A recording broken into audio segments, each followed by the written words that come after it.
e uma pauta totalmente descolada da realidade do povo brasileiro.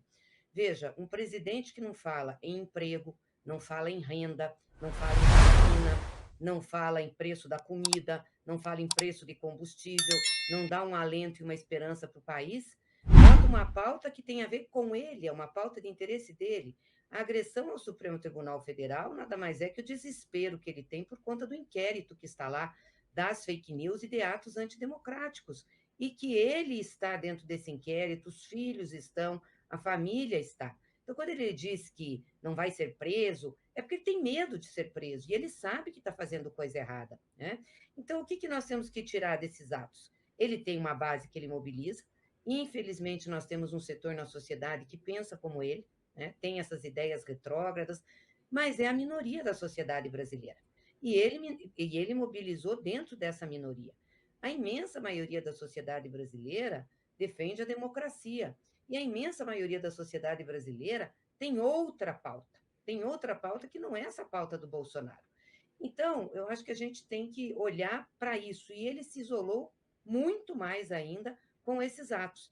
Porque agora aqueles setores da direita, da centro-direita, que estavam claudicantes aí na questão do impeachment e da mobilização contra ele, começam a entrar nessa linha de que tem que fazer a discussão do impeachment, tem que fazer um ato democrático, né? Então, para o campo democrático, isso funcionou de uma maneira a aglutinar essas forças que vêm desde o fim da ditadura construindo a democracia no Brasil. Podemos ter divergências programáticas, mas sempre disputamos as eleições, temos as regras do jogo, então esse campo tem que se organizar. E Bolsonaro vai ficar cada vez mais isolado. E é importante dizer que eles falam muito, gritam muito, fazem muito barulho. Não estou aqui menosprezando as mobilizações que eles podem fazer, dessa base de milícia deles, mesmo em setores militares, mas é muito difícil ter algo que atente contra as instituições se a maioria da sociedade não está apoiando. Ele não tem apoio político, respaldo político para isso. Então, eu acho que ele entrou numa situação bem mais difícil para ele depois desses atos.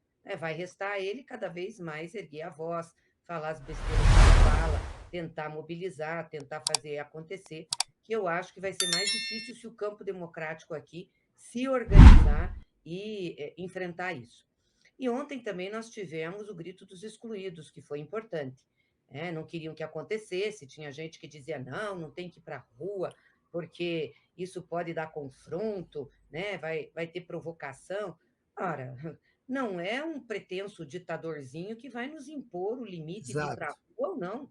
Nós temos causa, nós temos bandeiras e o grito dos excluídos acontece há 27 anos no Brasil. Qual seria a lógica de não ir?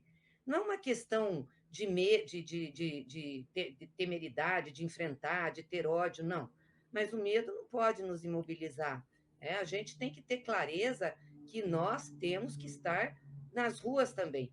Eu acho que a mobilização de ontem em todo o Brasil, ela não era uma mobilização convocada pela Frente Fora Bolsonaro, mas a frente apoiou o grito dos excluídos, foi muito importante, porque trouxe a pauta que é da vida do povo brasileiro. A pauta do emprego, a pauta da comida barata, a pauta da vacina, a pauta da saúde. Então, acho que é essa demarcação que nós temos que fazer. Quem está preocupado com o Brasil fala da pauta do povo. O Bolsonaro fala da sua própria vida e da sua necessidade, do seu interesse. Está evidente os crimes que ele comete, inclusive crime contra a vida, contra a saúde pública. Então, é muito bom que essas forças comecem a se mobilizar.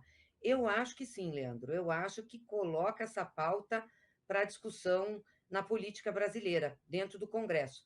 Não que o Lira vá amanhã, depois da manhã, daqui a 15 dias, pautar, mas coloca isso como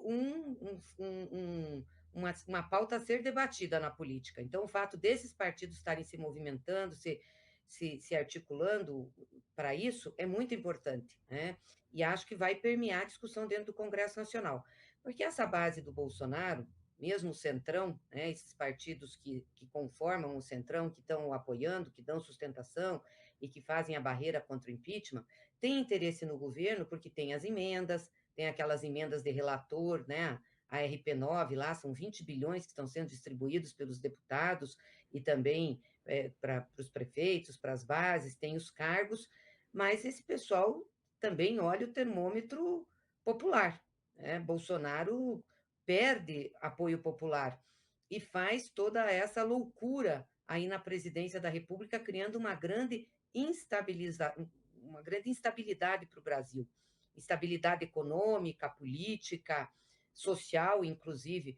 Então, eles têm um limite de agir e de atuação, né? Eu acho que esse tema vai começar a ser discutido com mais seriedade pelo Congresso e vai atingir uma discussão na base. Tentar articular, recuar demais. E ele recuar demais, perde essa base dele, né? Uma base que já está meio decepcionada com a forma dele atuar, já não tem a força, né, de pegada política. Então, ele está realmente numa situação bem difícil, porque, por um lado, ele tem uma pressão, né, das forças políticas aí que estavam apoiando para ele mudar, das instituições, e, por outro lado, ele tem uma pressão dessa base radicalizada. Mas ele criou essa situação. Ele se dispôs a ser um presidente da República para uma parte da sociedade só. Ele ganhou uma eleição e não fez um diálogo com a sociedade, não ampliou, não falou com o povo em geral, continuou falando para a base dele. Então, ele vai ficar do tamanho que ele tem. Então, eu acho que a situação dele é uma situação bem difícil. Por isso que o campo democrático, e nós também da esquerda, temos muita responsabilidade agora. O campo democrático de fazer uma ofensiva em defesa da democracia, juntar todas essas forças que, desde o fim da ditadura, vem construindo aí o processo democrático brasileiro. Temos muitas divergências programáticas, você sabe disso, Leandro. Temos divergências programáticas com essa direita liberal, com a centro-direita, mas essas forças, mesmo com essas divergências, foram forças que estavam pós-ditadura, atuaram na construção da nova Constituição, fizeram a disputa política, participaram do processo eleitoral, bem ou mal, vem construindo um processo democrático. O outro campo é do Bolsonaro, do fascismo, da extrema-direita, desse percentual minoritário, barulhento da sociedade, que está barulhento agora, e nós não podemos deixar crescer, não pode ter medo, achar que ele vem para cima. Enfim, eu acho que nós temos que ir para cima, nós somos maioria, nós temos que garantir a democracia nesse momento, né? E não ficar acuados. Eu lembro quando começou o debate sobre voto impresso, tinha muitos que diziam assim: não, é melhor aceitar o voto impresso, que isso acalma Bolsonaro. Isso é um absurdo. O voto impresso é uma bandeira política do Bolsonaro para fazer agitação, propaganda e mobilização da sua base social. Aceitando ou não, vai continuar. Quer dizer, não é fazendo alianças pontuais com o fascismo que nós vamos derrotá-lo. Como essa questão também de deixar de ir para as ruas no dia 7, porque isso podia levar ele a ter o caldo que ele queria para fazer uma instabilização, para colocar policiais e milícias na rua. Se a gente for pensar assim, nós vamos ficar imobilizados. Então, vou repetir de novo: esse campo é a maioria da sociedade. Esse campo tem que ir para a ofensiva. Esse campo tem que defender a democracia. Não pode ter medo de Bolsonaro mostrar que tem força política, institucional e, inclusive, das forças policiais. Não podemos ficar acuados. Então, acho que isso é importante. E nós, do campo progressista, popular, né, da esquerda, temos que apostar na organização popular cada vez mais, na mobilização da sociedade, com as nossas instituições, né, com sindicatos, com os movimentos populares, com os movimentos sociais, para levar as bandeiras do povo, a democracia e as bandeiras do povo. E que o Lula faz parte do campo democrático, desse campo que eu falei, né, que constrói a democracia desde o fim da ditadura.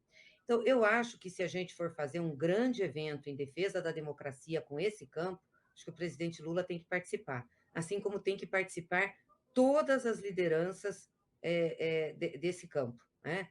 Dos partidos de centro-direita, enfim, em defesa do processo democrático. Eu defendo isso, já externei essa minha posição. Em relação aos atos que a gente vem construindo do campo da esquerda, a pauta que nós levamos para a rua é a pauta vocalizada pelo Lula todos os dias. Aliás, ele vive para isso, para defender essa pauta e a vida do povo. Não é por outro motivo que ele está se dispondo a andar o país, a falar com as pessoas e a esperançar o povo, né, em uma saída para o Brasil. Então, essa pauta já é uma pauta que ele luta. Eu acho que nesses eventos que nós fizemos, inclusive o de ontem, a avaliação que nós tivemos, e era a minha também, é que ele não deveria ir, porque você não poderia ter uma visão muito partidarizada ou eleitoral. Ah, então, Bolsonaro está fazendo um ato, Lula está fazendo um ato. Não é isso, né? Não era. O ato desse campo aqui que nós estamos, da esquerda, da centro-esquerda, não são atos pró-Lula, são atos pró-povo, não são atos para defender o interesse ou defender o interesse dele ou do PT, são atos para o povo brasileiro, para defender a pauta do povo. E aquele campo do Bolsonaro faz um ato pró-Bolsonaro. Então, a nossa avaliação é de que a presença do Lula podia gerar esse tipo de especulação que não, nós não queremos. Né? Nós estamos construindo aí a defesa da pauta popular. Agora, num ato amplo, num ato grande, num ato realmente de investida da democracia, eu defendo que ele vá, assim como eu defendo que todas as lideranças desse campo democrático participem.